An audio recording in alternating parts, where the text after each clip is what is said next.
Talking Tuesday. It's what we do. We just sit around, smoke a pound, and talk about what we do in the cannabis world. We gon' let you know how the business go on a brand new show. Talking Tuesday. Show you how to do it right. All right. So we fired it up. Welcome to Token Tuesday. Here, powered by California Cannabis. I got Marco to my right, and I have Dr. Keith to my left. And I call him Doctor because, you know, the brother just kind of knowledgeable in quite a few things. But Keith Williams is his name, you know, the legit Keith Williams. And you have here yours truly, Virgil Grant, here on Token Tuesday to kick this thing off one more time. So, what we're going to talk about today is really going to spark your brain to think on a whole different level. That's just what we like to do here. We like to be controversial. We like to talk about hard topics, hardcore topics. But the main thing here, we keep it real. So if you ain't about keeping it real, this ain't the podcast for you. If you don't want to hear the truth, this ain't the podcast for you. If you are attached to anything that you've been attached to, and now we got to tell you, it was bad being attached to it. For what reason? This ain't for you. So, welcome to Token Tuesday, and here we go, kicking it off live. That's right. So, Marco, and Keith, talk to me. So, if you guys were with us last time, we introduced ourselves. So, if you didn't see it, go back and watch the first episode. This is the second episode. Marco introduced himself, Keith introduced himself, and yours truly introduced himself. But I just kind of want to give a brief, just a small, elevator pitch. Marco, really, who are you? Man, I'm somebody who's been in the game for a good 20 plus years, man. Doing it from the streets to the stores to, corporate, whatever you want to call it. Just been putting in work, been grinding, blood, sweat, and tears went down for this.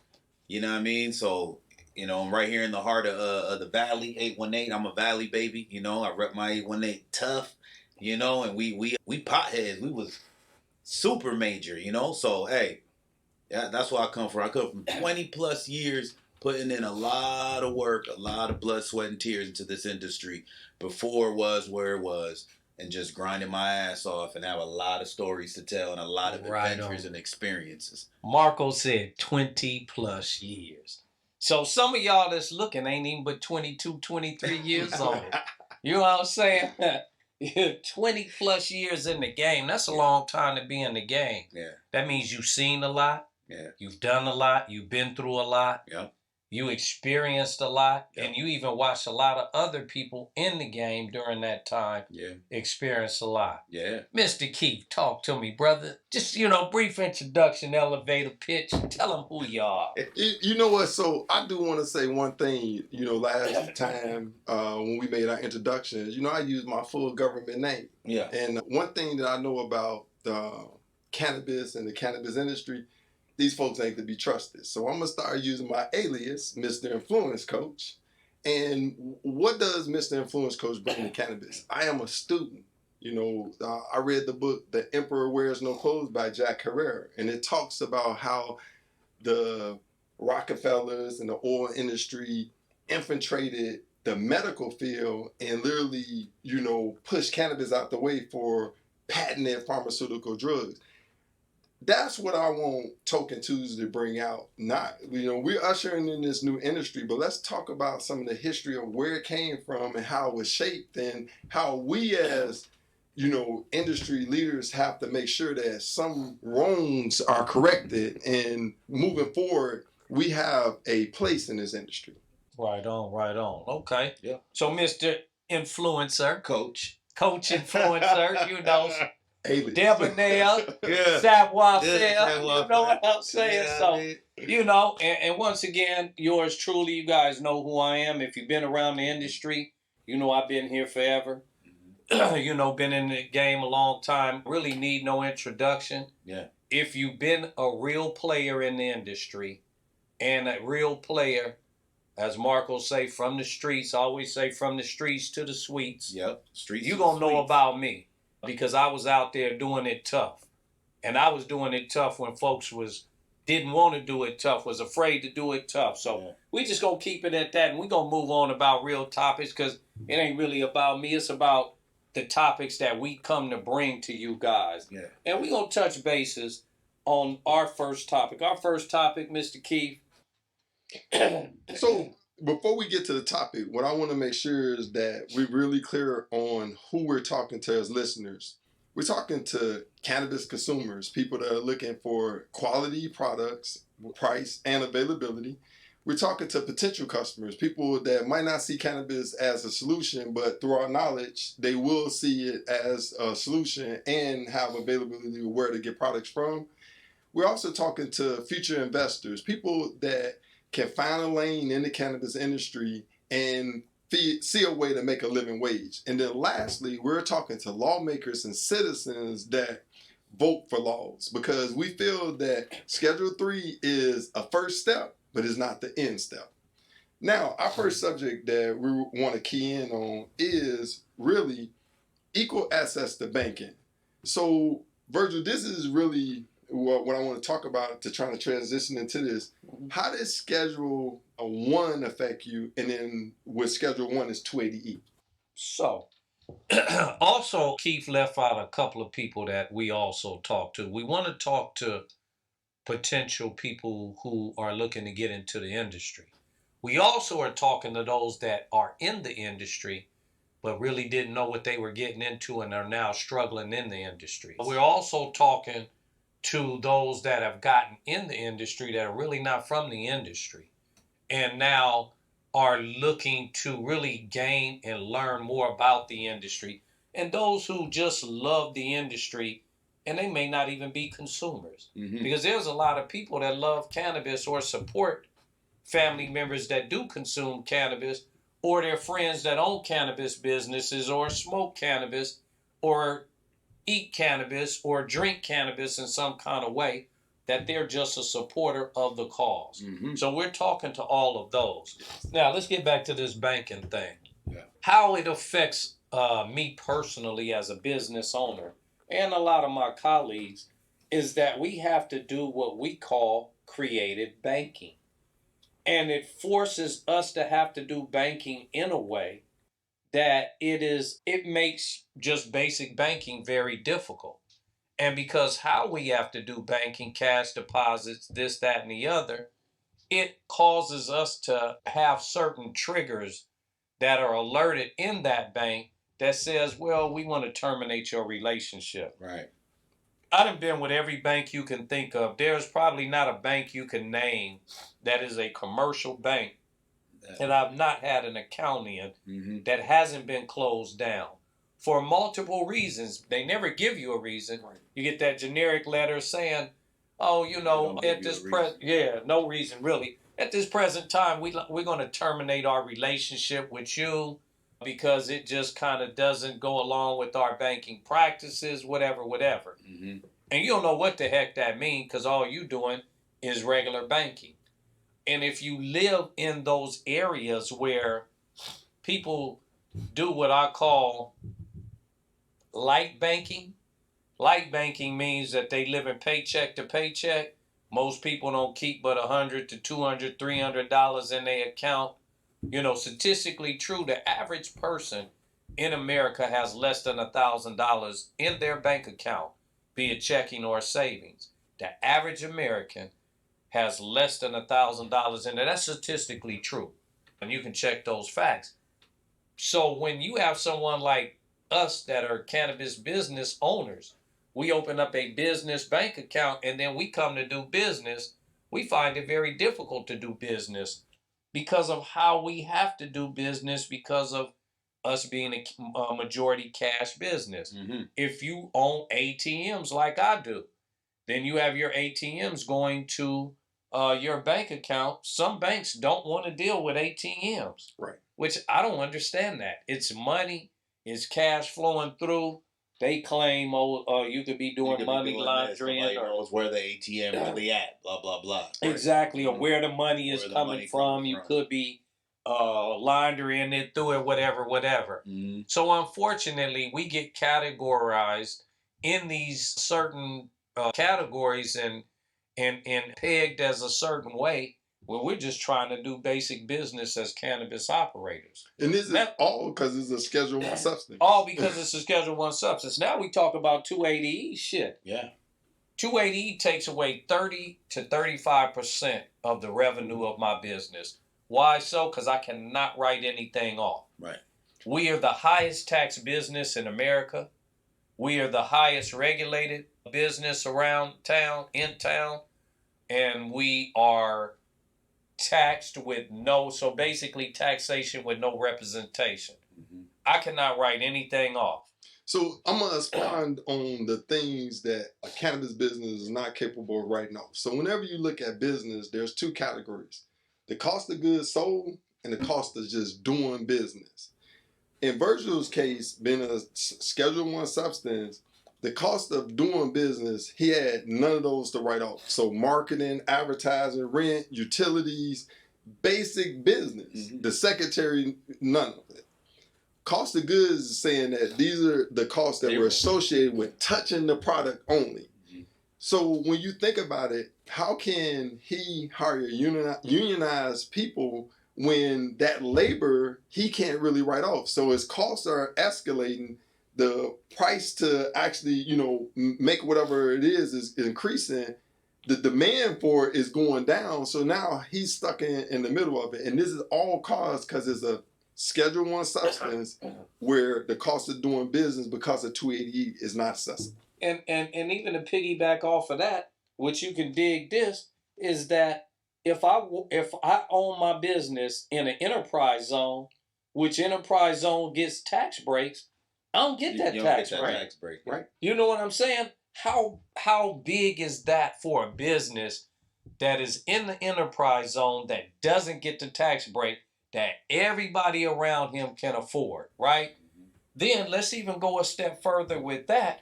Let's just say in my community, because I've always lived in the inner cities and I wanted to hire people that were coming out of prison. You get a tax break for hiring people that come out of prison. Mm-hmm. I don't. But every other business can hire felons, hire people who are fresh from prison that are trying to turn their lives around and help them and get a tax break. I have to just do that and don't worry about the tax break that I'm getting just to help my fellow American citizen that has fallen, gotten back up, dusted himself off. I don't get those tax breaks. But I do hire felons that work for me. Yeah, California Cannabis definitely do. Yeah, for sure. We Equal hire opportunity employer. Because there's no way I will own a business within my community and somebody from my community comes to me and asks for a job and I look at it talking about, oh, you a felon, I'm not going to hire you. Right. Come on, man. Right. And some of us been down the same road, so you can't be a hypocrite either. Come on, man. As we know, our former president is a felon now. So, and then we got a lot of politicians that are felons. You know who they are. So, we all know that, certain felonies you can get, and they're not what we would call, like, serious felonies. Right. But if you did just look at somebody and say he's a felon, then we won't hire him. Yeah. Right. Without the details. That's a problem. So, tax breaks, no. I can't write nothing off. Mm-hmm. No, and I'm gonna tell you. But just one quick thing. But if I could write something off, that's 35% of the money coming back into my business that I can use to invest back in the community, to invest back in the business, to, you know what I'm saying, be able to build my business up, to be able to be a facilitator, or probably even doing, maybe somehow doing micro loans. To be able to get loans. Right. Exactly. Working capital loans. Working capital. So that's something I cannot do. Yeah. Right now, because I don't have that tax situation set up under California Cannabis, I can't even do the most basic thing. Right. And because I keep getting shut down, and that's go to the bank and get a loan to buy a home. Right. Right. What if I want to buy a home or a car? I can't get a loan to buy a car. Can't do that. I got to go in there and buy with cash, if they'll even take my cash. Basically, you're not building any business credit. Right. None. Right. There's no business credit being built. Right. Come on, talk to me. You know what I mean? So therefore, you can't prove that you bought from any suppliers. You can't. There's just no business credit. So there's no loan. But then here's the other big piece. Because you only get the cost of goods sold, your raw product, like the cannabis that you just, the unbucked cannabis, it's in inventory. That's a commodity that's aging all the time. If you lose any of that inventory with cost of goods sold, you can't write any of that off. So it literally puts you at a disadvantage by it being a Schedule 1 substance. So transitioning to Schedule 3, your inventory, your raw material, now you will be able to write those off. Yeah. Your packaging, the distribution, the shipping from one place to other. You know, many times we've had conversations like, okay, I got distribution license. Yeah. How do I profit from that? Now, these are line items that you can write off, and it puts more than 30% for you to reinvest back into your company. Absolutely. Yeah. And then the other thing about the banking is that it makes the alternative, these other entities that offer you banking, but taking percentages out of your money. Yes. You understand? Yeah. So that leaves you in a vulnerable state as well, where now $500 to $1,000. Now you bank, but you're banking with these alternative, bankers, that are straight tax. It's basically just coming up on free money, and they really is just like a vault. Like, you're almost just taking your money to a vault. Come on, man. Come on. So let me explain to y'all. Let me explain to y'all in layman terms what the alternative banking is in our cannabis industry. Y'all know them payday loan places that sit on the corner in every hood.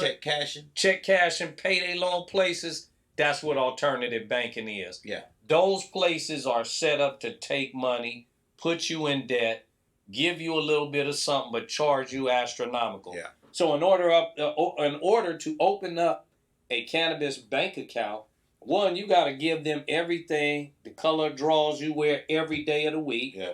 You know what I'm saying? When you changing your socks, how many kids you got, what's their name, what school they go to, who your mama, who your daddy. You got to give them everything, and then they going to turn around and charge you $500 to $1,000 every month just to have a bank account. So one, they going to ask you for everything plus the kitchen sink, which is ridiculous, and then they want to outrageously charge you. Yeah. And if you deposit over a certain amount of money, then they want to charge you for the money you put in their bank. Hold on. Wait. Help me understand that, because that's like an oxymoron.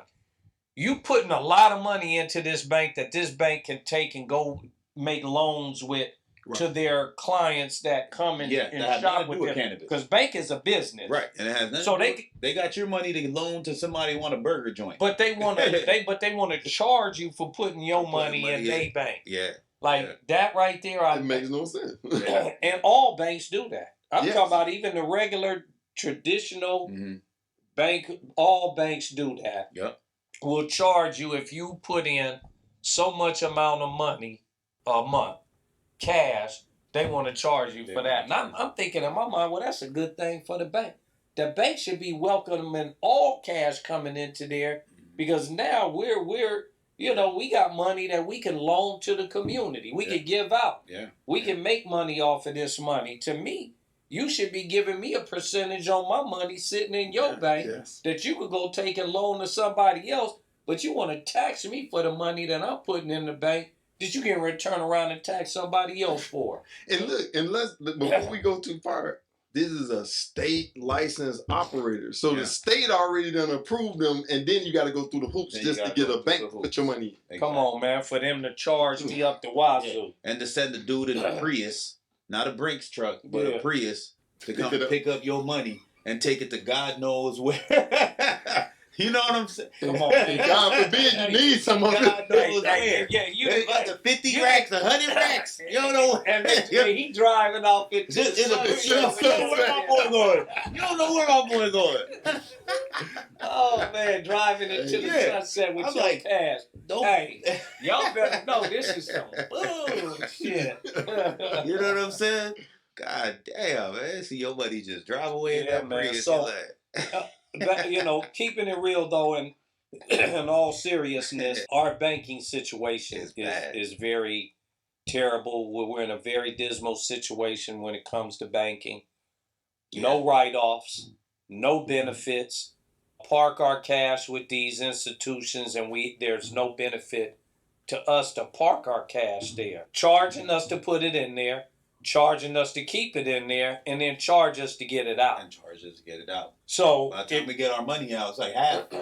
Yeah. What you put in. But the one incentive to put money in the bank is for you to benefit from the cash flow. So if I'm putting money in the bank, I should be able to get a loan to reinvest, right? Exactly. I'm putting my money in the bank, and all you doing is charging me my money. You're not loaning me money. Come on, man. What's the advantage? My money. Ain't no advantage, man. You know, really, it's a disadvantage because the show ain't no advantage. That's real talk. So, yeah, man, it's a bad situation. It's a bad situation. Yeah, so as it transitions to Schedule 3, these are some of the things that we want to see improve. You know, just representation. Like, hey, we're customers. This is a new industry. It's state and soon to be federally recognized. All we want is the same amenities that any other business enjoys. Now, just because, and let's talk about this briefly, just because the government comes out or the news flash comes out and says, oh, we're going to put this to a Schedule 3. What does that really mean? Good question. Does that really mean that tomorrow it's now a Schedule 3? Does that really mean next week, next month, next year, it's a Schedule 3? What does that really mean? So that is a really, really good question. Yep. And one of the things that I did, I went all the way back to the beginning. So if you guys remember, in October of 2022, President Biden instructed the Attorney General to initiate a scheduling review, just looking at cannabis and saying, hey, now that we determine that it has medicinal properties, can we reschedule it from a Schedule 1 down to a Schedule 3, saying that it has those medicinal properties? So there's 2022. Right, that's 2022. Exactly. Now, here, through my research, what I found out is that rescheduling any type of substance takes several years. So I know we've been waiting for 54 years for this to happen, and we want it to happen overnight. But the reality of it is there's 12 steps to reschedule any substance from, wherever it is on the chart, the controlled substance chart. Gotcha. Right now, today, we're in the public comment period. So basically, Biden initiated the Attorney General to do the schedule reviewing. The Health Department, they submitted the recommendation to the DEA. Mm-hmm. The DEA, they reviewed it with the White House, and now there was a notice of proposed rulemaking that was done to the Federal Registry, and what we're waiting for right now is the public comments. Yes, sir? No. I'm just going to keep going. So with the public comments, and I want to stress this one, what they're going to be looking at is if we introduce cannabis into the medical market, what other drugs will be affected by it? And they talking about from tobacco to alcohol to mushroom. Any other product that economically will be affected by cannabis once you introduce this in, that's where they taking comments from the public to say, hey, I'm going to be affected by this, how are you going to compensate me? Now, what's interesting about this, through my research, hemp-derived cannabinoids, the alcohol industry are fighting hand, tooth, and nail saying this has to go away. So now they're going to be modifying the farm bill to say no more Delta 8 or Delta 10, and that's basically driven by the alcohol industry saying Delta 10 or 9? No, Delta 10. Delta those 10 two they get ready. 8 and 10 are going to go away. Yeah. Okay. All right, just to give you just a timeline of this rescheduling, knowing it's not going to happen overnight. So if you notice, as he was talking, I was holding up the hand because that's how many years it's going to take before we get to the finish line. Y'all don't even know the process. The process does not take overnight. President just doesn't go to his desk, sign a bill, and it's on. And all of a sudden we done turned into a Schedule 3 situation, legalization, whatever. Mm-hmm. It's not that simple. Mm-hmm. It is a process that it goes through. And because of something coming off of a federal schedule mandated situation, that is a long process. It's been going through the process since 2022. Mm-hmm. And so we're what, 2 years later? That means we got 5 more years to go. That's why I put that hand up. Because we're going to have about 5 more years to go before this thing gets where it really needs to get to. And just understand, Schedule 3 really ain't the answer. That's something we're going to accept because we can do banking now. We can we can That's write like the stuff sweetest part about it, I think. Yeah, exactly. 280 goes away in bank. All that goes away. I can now go to the bank. Yeah. I can now bank with a bank without them charging me an arm and a leg. Yeah. I ain't got to go to them old banks that want to charge me $1,000 a month to hold an account. I ain't got to give them my life story. I could just walk in there like a regular person and do normal banking like everybody else. Mm-hmm. And I can tell them I'm a cannabis business. So if I come and slap $15,000 on the table that I done paid taxes for and put it in that bank. They got to put it in the bank. They got to put it in the bank. They can't sit there and say, oh, we going to put a red flag on your account. Can't red flag my shit. Mm-hmm. You got to put that money in the goddamn bank. Or either I can go to a bank that's gladly going to take my money. Because watch how many of these banks that closed me down are going to open like crazy. Exactly. The floodgate. Overnight. They closed me down. All you banks that closed me down, y'all going to be trying to ring my phone or hit my email, come running to the industry and send y'all CEO or y'all COO or your CFO and going to run to the cannabis industry to solicit for our business. And them same banks that close us down ain't getting my money. So the one thing that I do want to say to the audience, through this 12-step process, every time the government does something, they open it up for public opinion. So our call to action to you guys, hey, if you want to see more quality products at cheaper prices, this is your call to action to actually say, yes, we want this. Yes. Because the more that we can put a demand on the government to push this through, the shorter that cycle time will be. So absolutely. I just want to elicit, who's ever listening, please contact your local and federal government and let them know, hey, I want this. Because it'll speed it. No, go ahead. Yeah, and if you don't contact them, contact us.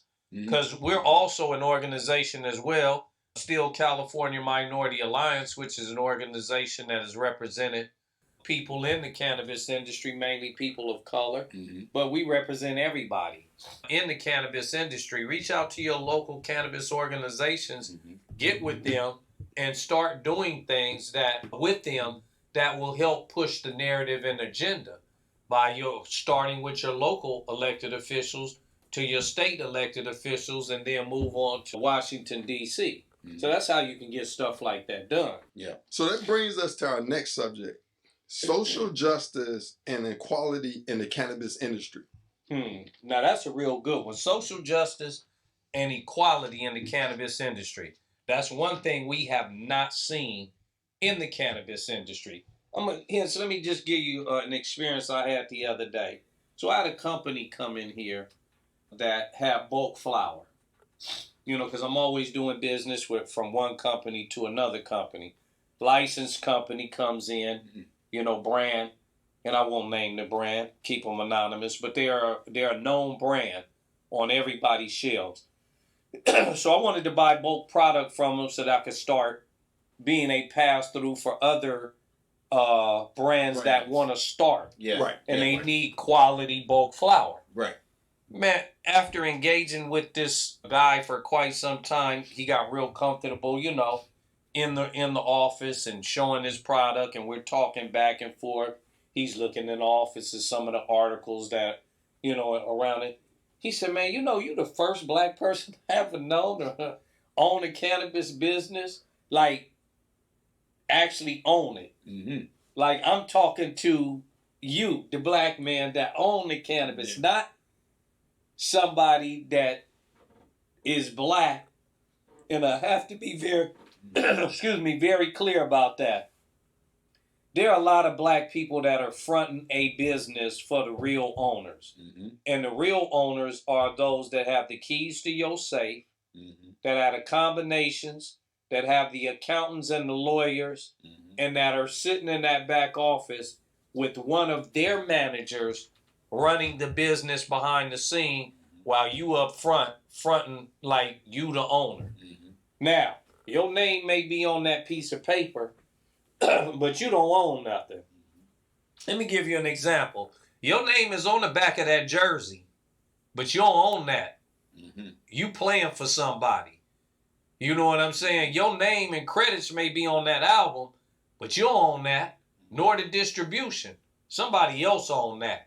You just a front man. You just an artist. And that's what some of these people in the cannabis industry remind me of. Y'all just rappers or ball players that's on a contract. Mm-hmm. But it's them white execs that sit in the back and make all of these decisions for your company. Because you don't make no decisions. Soon as you buck against the system, they pop in your top and making you shut up and sit down. Soon as you speak your voice and your opinion, now here the real owners come up and say, wait a minute, you're getting a little too loud, you're talking too much. We pay you to play basketball. Shut up and shoot the ball like they did Kyrie. They try to tell LeBron, shut up and dribble. LeBron, Kyrie, and all the rest of them. Mm-hmm. Some of the rappers. Now, y'all rappers know, because some of y'all gonna be on this show too. But y'all know there was a time when them execs put y'all all in a room and told y'all what to rap about and what the content was gonna be about. And it wasn't gonna be about positivity, raising up the black community, or raising up any community. They wasn't having that. You was gonna talk about some bitches and hoes. You was gonna talk about some shooting and killing. You was gonna talk about some drug dealing. You was gonna talk about jacking, and you was gonna be talking about fuck the police. You was gonna talk about destructive stuff that they wanted you to talk about. Nothing constructive for your community and your people. Just know that when someone gets with you guys as a black license holder, social equity, they're not here to see you succeed. They're here to see you fail so they can take you over. Mm-hmm. Believe that. And if you don't think that's true, you show me one successful business in the cannabis industry that exists right now. And we'll start with LA. Show me one in LA. Matter of fact, show me one in California that is successful to this day. Social equity black person who owns that license, and the business is successful, and they not trying to debt you. I'd like to see you, because let me tell you something. I don't know one that exists. So if you out there, step forward. Come on my podcast. Come on our podcast so we can see what we can really put you out there and talk about you. But guess what? They don't exist. Now, I won't say they don't exist as far as like cultivation or maybe a manufacturer. Might even have a brand. Yeah. But when we talk about retail, yeah, or anything else, distribution and any of that, it's not happening. But no, let's talk about vertical. Because, see, you have the position where you cultivate, manufacture, distribution, and retail. So, literally, from you, I could come in with a raw product and leave out with multiple different products.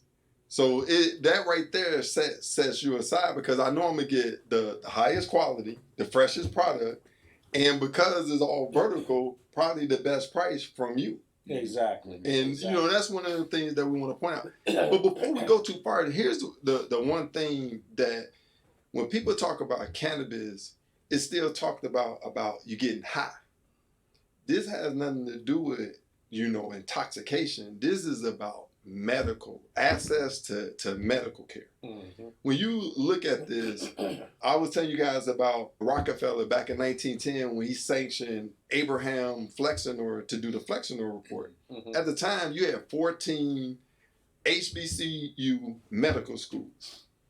In 1911, you only had 4. And them same 4 right now today. Mm-hmm. Howard in Washington, D.C. Charles Drew here in Los Angeles. Mm-hmm. McCary, and then Morehouse.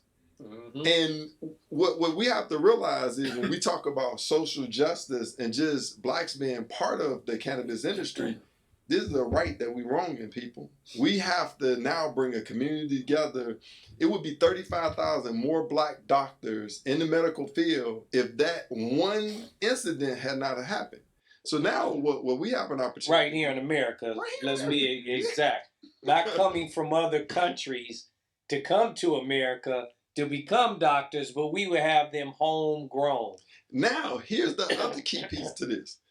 In that situation that happened with the Flexional Report, they actually moved natural and holistic methods away. So if it was not patent medicine, you no longer as a doctor could give a prescription for it. So we have to understand that that is a right that has to, that's a wrong that has to be righted, but we have to, as a community, put a demand that we will not take less than positions and a piece of this industry. Like, absolutely. At the end of the day. So, Marco, talk to me, because you have a lot of insight, just being an inside player of this industry as well. You've worked with some of these social equity brands that ended up failing. You worked with some of these social equity retail. I worked with almost everyone who was social equity because, first off, he started social equity. Yes. And then let's not forget that. After that, I was assisting someone who I would consider a protege of yours that started kind of like spearheading it. But through those associations, I was exposed to pretty much everyone who was social equity when it first started. Because at this point, a lot of them are non-existent. But I'm talking about 2020 and middle of 2021. That's when it all started. And Marco, like August 2021. Can you tell them what social equity is being impacted by the war on drugs? Just so that everybody's clear. Yeah. My version of it is basically social equity, especially how Virgil, because I was around Virgil when he was making it happen. So it's basically anybody who's been arrested, right? Anybody who's from a socially impacted community, whether financially or with the police, right? The policing. And the other one would be imprisonment. Exactly. Right. If you actually went to jail for it. That's social equity, basically. Right. Or I think a brother or sister could have went to jail and still impacted. It'd still be impacted. Yeah. And it wasn't really a color line thing. Right. It was more of an effect. Who did it affect? Yeah. Which obviously, yes, we're the majority with the Latinos, but at the end of the day, it wasn't really a color line thing. No, it had nothing to do with color, and that's what people think social equity had to do with race. Right. It had nothing to do with race, although it did target a group of people more than others. Right. So if you lived up north in Mendocino County or Humboldt, you know who was targeted out there. Yeah. It wasn't us, because we didn't live up there. Right. Yeah. So social equity helped anyone who was either camped on or rained on by Met. So when I say camped on, just so you know, let me give you some history. CAMP was a government entity called CAMP.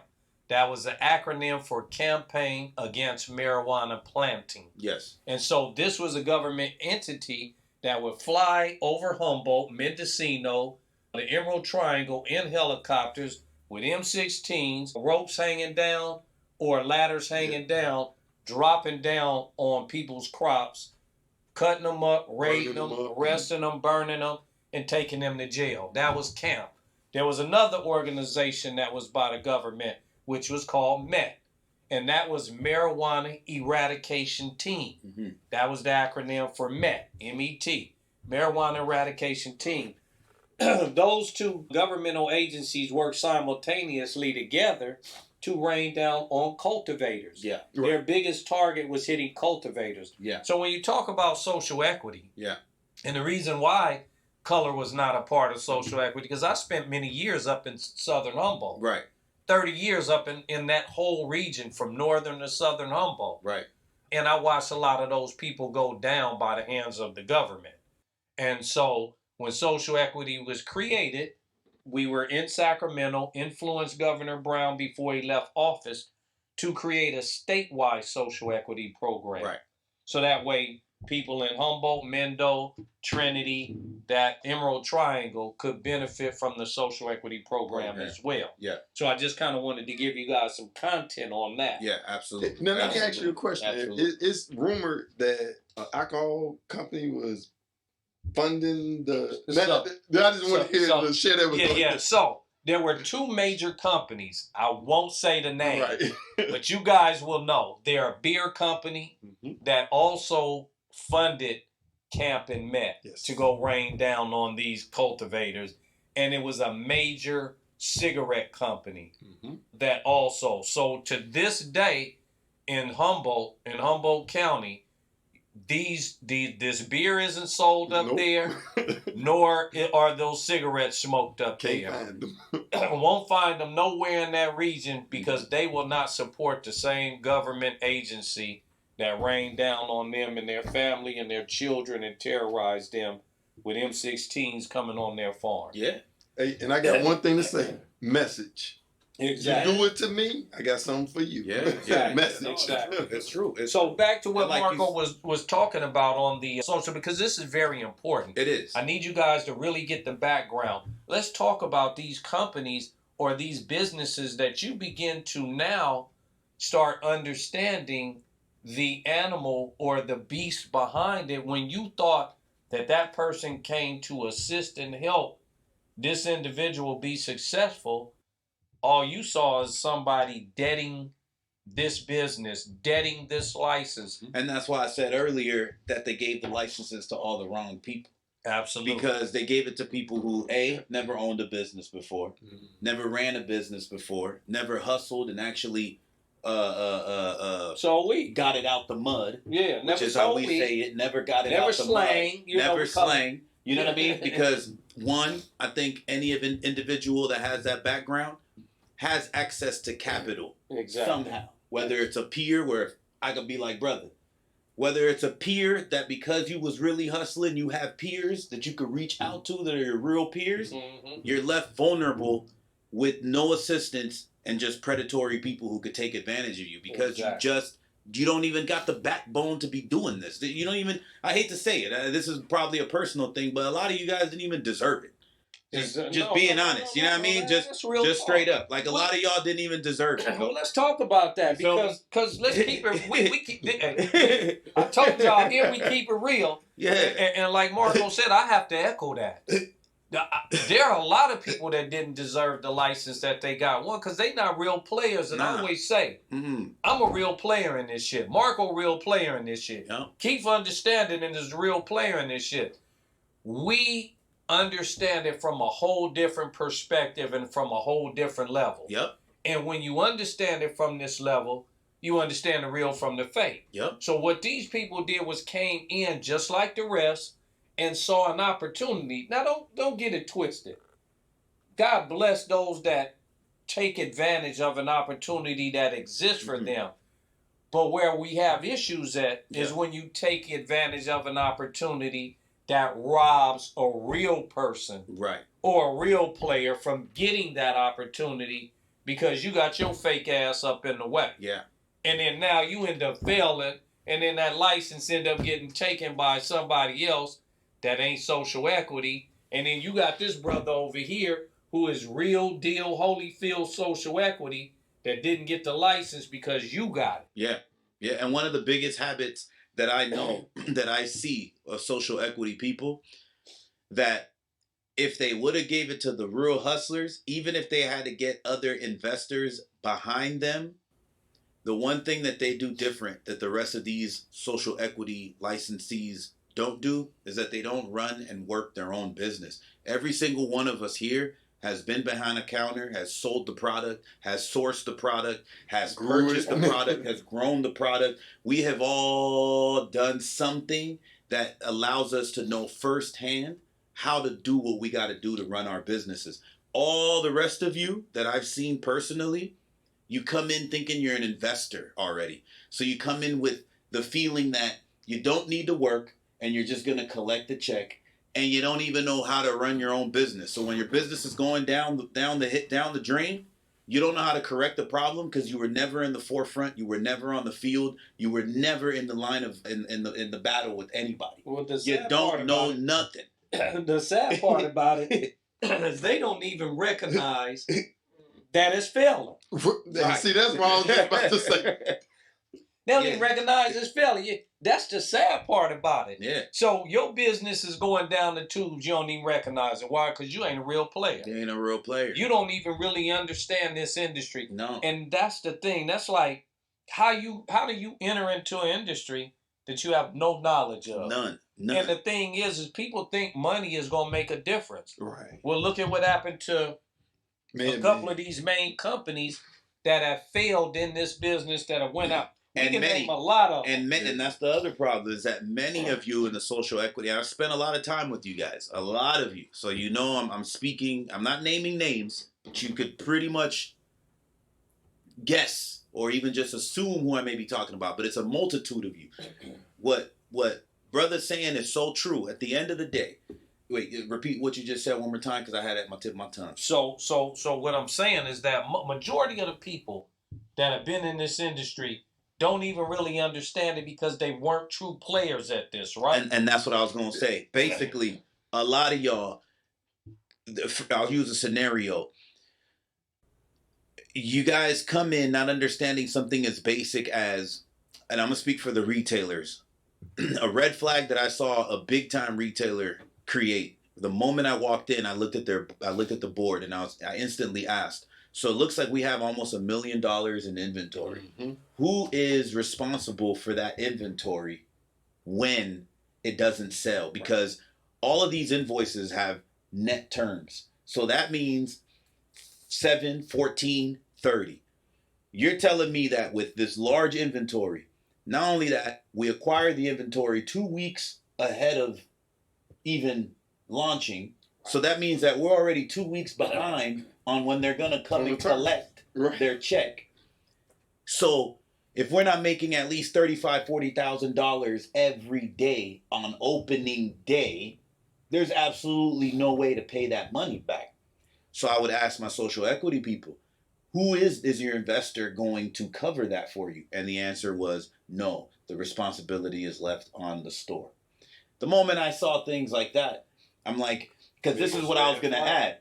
What y'all don't know is that people like Virgil, people like myself, we start with $1 and turn it into $100 and turn it into $1,000 and turn it into $10,000 into $100,000. Whatever it is, we know how to, like people, I turn, what's that one rap lyric? I turn $1 into a 50 cent into $1. Tupac said it or whatever, right? Yeah. But that is the nature of hustling, is that we know. I turned 20 into plenty. Right. I turned 20 into plenty. You see what I'm saying? But those aren't the people who have these licenses. So they don't know how to do that. They wouldn't You could do that without a license. See, one thing about it, we did it without a license. Right. We turned 20 into plenty without a license. Right. So if we got a license, see, let me explain something. And we know how to start small and go big. We was retailers before retail existed. We was distributors before distributors existed. We were delivery men before delivery existed. So all we manufacturers needed, before manufacturers. Come on, man. All we needed was a license to make us legal, to make us legit. Yeah. And that's what all we needed. We didn't need to learn the business. We didn't need to know how to do it. We already knew that. Yeah. And see, some of us are the blueprint. You know, I'm just going to be honest with you. Some of us are the blueprint. That's what I mean is what, because you know, I'm a predecessor to Big Bro. You see what I'm saying? So he did what he did, and then cats like me came right after fine tuning. Exactly. What was given to us to play with. Absolutely. You see what I'm saying? So the one thing I want to point out is this. When you did like an early business analysis of the pre-ICOs versus the individual licenses, that was one of the quickest things you saw. The pre-ICOs were doing well. It points to what he just said. Prior to us having distribution, cultivate, like it being all split out like that, they knew how to operate. Right. They knew that, hey, if I got this product, the next thing I got to do is manufacture. I'm going to tell you why they knew how to operate. And I'm going to tell y'all, because these are personal things for me, because I'm very, like you said, deep with a lot of these people. You know why? is because we kept cannabis business. Too many of y'all are coming in with all of your other ideas and trying to implement business strategies from everywhere else. Screwing cannabis is already, we've already ran this business. We already created the blueprint. Y'all want to come in here. Cases started when beer and wine got involved. Absolutely. We didn't do cases. No. You get me? It was pop tops, grams, and eighths. We didn't do 32 a case. We didn't speak case languages. That language comes from other industries. Absolutely. The moment our language started to change has a lot to do with the moment people are infiltrating our industry, trying to implement all these other tricks. And that's why the winners are still the winners that keep the same tricks that predate recreation. Well, because cannabis already has its way to be ran. Right. Exactly. It's already had that. We already been proved how to run cannabis. Yeah, that's like I'm gonna try to teach you how to rap. And you already you was born rapping. So I'm now gonna sit here and say, well, no, you should use words way. like this and your words and make sure instead of one hook, two hooks. Yeah. You can't tell us who on the. That's why I say you gotta give credit to the streets, because without the streets, this wouldn't exist. Come on, man. This would not exist without us going as hard as we did and convincing ourselves that what we were doing was right. We wouldn't be here today. Absolutely, and that's a very good point. That's a really good point. The streets is what kept this business a business, or what made it a business. Because if the streets didn't keep the clientele going, then the retails of today wouldn't have consumers. No. Right. Who created the consumers? Who kept the consumers consuming? Yeah. Who kept the product coming to the community? Yeah. Who kept everything going, the wheel turning? Now the shops open up, and guess what? It's already a turning wheel. Now all we got to do is open up our door and say, hey, y'all, we right here. Yeah. Come on over here. Yeah. But who did that? The street hustler. The street hustler. The street hustler. The street hustler. Period. We was the one that made this happen. When you think about the history of this industry, who was they talking about? Who was the Chronic album rapping about? When they talk about I got 5 on it, where did they get that to get 5 on it? Who was there to give them that? Come on, man. That fat nickel. Exactly. Right. Come on. I got 5 on it, and who was this smoking the chronic trees, blowing this and that? Or Indo weed. Indo smoke. Yeah. Are you high yet? You know what I'm saying? So, exactly. So all of this stuff, and then when he talking about keep the blunt in your pocket low, because Doggy Dog is all about the zigzag smoke. Yeah. Well, who weed was he talking about? People like us, man, that was making it happen. Yeah. It was us that kept bringing the weed here for them to have. Yeah. When you talk about, and we'll go a little bit deeper, because I know we got a little bit of time, but let's talk about when New York come with their terminology about the lie, because that's what they call la la la. Yeah, la la. They weed back, and Bronson, the brother that's on the East Coast. Where you think Bronson got his weed from? Come on, man, he got his weed from Cali. Out here. You see what I'm saying? So when you talk about where the shit started, man, he wasn't getting his weed from New York, Wisconsin, New Jersey, Idaho, Kentucky, Georgia. Hell no, it was coming from Cali, man. This is where we was born and raised. Yeah, and it came right from here. And we supply the United States of America with the weed that we grew out here. Yeah. So it wouldn't be none of them. Yeah. If it wasn't for we got to tell that part of the story, because at the end of the day, like, there's 2 sayings that go. If you don't know where you're coming from, you don't know where you're going. And if you don't know history, you shall repeat it. Exactly. You know what I'm saying? So if we got to come with the history that other people aren't going to speak about, it has to be done. Come on, man. Them cats understood. We're still speaking for a great majority that put in a lot of work and will understand us and know that we're coming from the realness of this. They knew where it was coming from, bottom line. They knew the origin. Right. And we will always talk about that appellation of origin. Yep. Yes. Humboldt County, Mendocino County, Trinity County, where we was grown in California always from day one. Mm-hmm. We are the originators of this.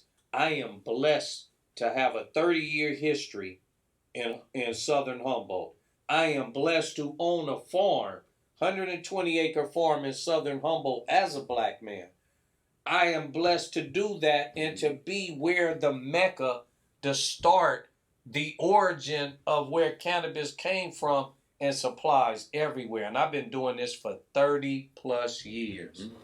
Mm-hmm. Here's the other thing, what you guys are pointing out that I really, really want to hone in.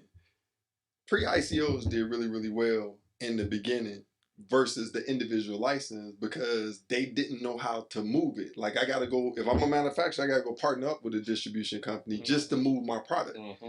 So part of what we need to be understood, without a community, is going to be hard for us to establish this industry and push it forward.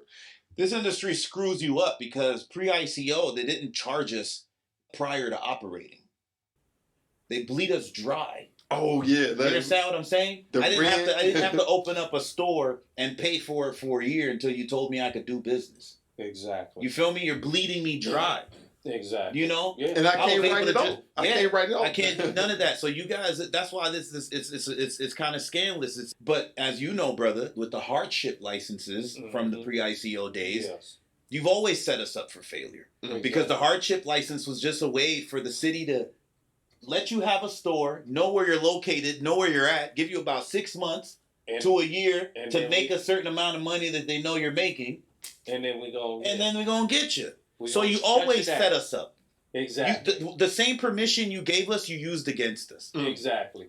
Hence the Prop D, hence the abatement letters that was coming in, and hence the DA landlord threat letters. It was a lot of that carrot on that stick that put it out let there. Let me review who is involved in this. Yeah, let me chase that. Let me see who's around. So, you know, it's a lot of things. You know, we get deep in this, y'all, and on Token Tuesday, and shoot, you know, we got so deep in the conversation, we forgot to toke on Tuesday. Right. We're going to start it. Hey, we're going to start token because I know y'all saying shit, man. Y'all giving great information, but where we at? You know what I'm saying? Hey, we apologize. You know what I'm saying? The weed all right here, but it ain't up in the air, though. Right. So next Token Tuesday, we going to put it in the air. Yeah. You know what I'm saying? Yeah. We got to wrap this thing up. Yeah. We appreciate y'all coming in, man, tuning in and listen to us. Hey, we going to give it to y'all raw and uncut every time. Yeah. We going to start bringing the guests in. Yep. But right now, we got to give y'all the information that y'all going to love and that nobody give y'all. Please tune in to Token Tuesday. But I want you to email us. Email us right now. I want you to email us starting at VG@CaliforniaCannabisWC.com. We're going to, next session of Token Tuesday, we're going to have our Token Tuesday email up, live, and kicking, and then you reach out to us on Token Tuesday and emails. Yeah. But until then, you reach out at us at VG@CaliforniaCannabisWC.com. Send in your information to us, your questions, if you want to know something, anything, if you want us to retouch on a topic, we here for y'all. Mm-hmm. We want to give y'all the real information. So if it's something you want to know, reach out to us. Me, Marco, and Keith, we know it. Between the three of us, the information is right here. Yeah. You ain't got to go no further. No lawyer, no lobbyist, no so-called expert in cannabis. Bullshit. Come holler at your boys right here. We got the information. We know it from start to finish, from top to bottom, from up and down.